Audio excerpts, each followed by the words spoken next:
11 August 1929 কলকাতায় জন্মগ্রহণ করেছিলেন বিখ্যাত সঙ্গীতশিল্পী মানবেন্দ্র মুখোপাধ্যায়, যিনি বাংলা আধুনিক এবং নজরুলগীতিতে স্বনামধন্য ছিলেন। বিকেলে ইন্টার কলেজ কম্পিটিশন আর সকালে গান শিখতে গিয়েছিলেন দেবব্রত বিশ্বাস অর্থাৎ জর্জ বিশ্বাসের কাছে। তিনি প্রথমে গান শেখাতে চাননি, পরে কাকা রত্নেশ্বর মুখোপাধ্যায়ের ভাইপো শুনে গান শেখাতে রাজি হয়েছিলেন রবীন্দ্রসঙ্গীত। ধরা দিয়েছি গো আমি আকাশেরও পাখি। বিকেলে কম্পিটিশনে গিয়ে দেখলেন বিচারকের আসনে রয়েছেন শৈলজারঞ্জন মজুমদার, অনাদি দস্তিদার আর তার পাশে দেবব্রত বিশ্বাস।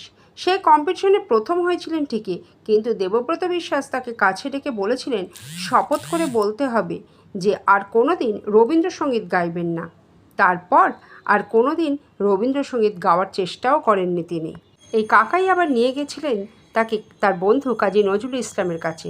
নজরুল ইসলাম তার কীর্তন শুনে মুগ্ধ হয়ে তাকে নিজেই দুটো গান শিখিয়েছিলেন। আজ মানবেন্দ্র মুখোপাধ্যায়ের জন্মদিনে আমাদের শ্রদ্ধাঞ্জলি।